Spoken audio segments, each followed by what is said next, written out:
जंग लगे ये जहाज बताते हैं कि कभी यहाँ समंदर हुआ करता था, लेकिन अब रेगिस्तान है। इन जहाज़ों को यहाँ मछली पकड़ने के लिए इस्तेमाल किया जाता था, लेकिन जब समंदर ही नहीं बचा तो मछलियाँ कैसे पकड़ी जाएं? ये एक बड़ी बंदरगाह हुआ करती थी, लेकिन अब सिर्फ धूल उड़ती है।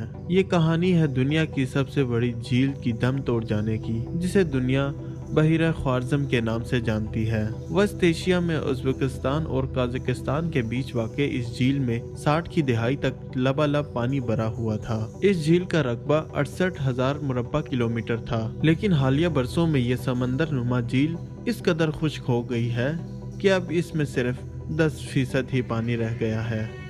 यहाँ उज़्बेकिस्तान के इलाके मोनाक में इस कुदरती आफत को शिद्दत से महसूस किया जा सकता है। वैसे तो उज़्बेकिस्तान का 80% इलाका रेगिस्तान पर मबनी है, लेकिन मुसलसल खुश्क साली के सबब रेगिस्तान फैलता चला जा रहा है। इस इलाके में तो हालात ज़्यादा ही गंभीर हैं। बहिरा ख्वारज़म का पानी खुश्क हो गया और पीछे नमकीन रेत की सतह बाकी रह गई है। जब तेज़ हवा चलती है तो ये नमकीन रेत न सिर्फ करीबी आबादियों को मुतासिर करती है, बल्कि इसके ज़रात एशिया में जापान और यूरोपीय ममालिक तक चले जाते हैं।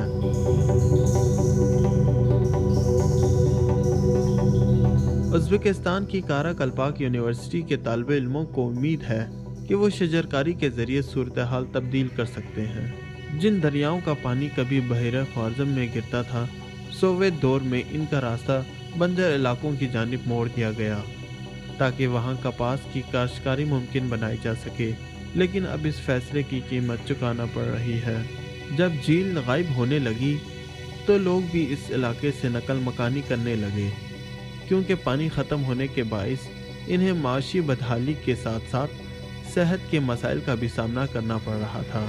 नासा के मुताबिक 60 की दहाई में बहिरा ख्वारज़म में बर्फ़ पिघलने और बारिशों के बाइस 50 क्यूबिक किलोमीटर ताज़ा पानी आया करता था, लेकिन 1980 तक आते आते ये मिकदार सिफर रह गई। इस झील में पानी इस कदर कम हो चुका है कि इसका इलाका मनाक शहर से दर्जनों किलोमीटर दूरी पर है।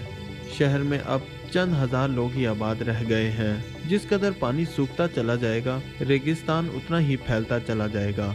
इसीलिए हुकाम ने अब शजरकारी पर जोर दे रखा है। इस झील को शायद फिर पानी से भरना तो मुमकिन नहीं, लेकिन दरख्त लगाकर हरियाली तो लाई जा सकती है।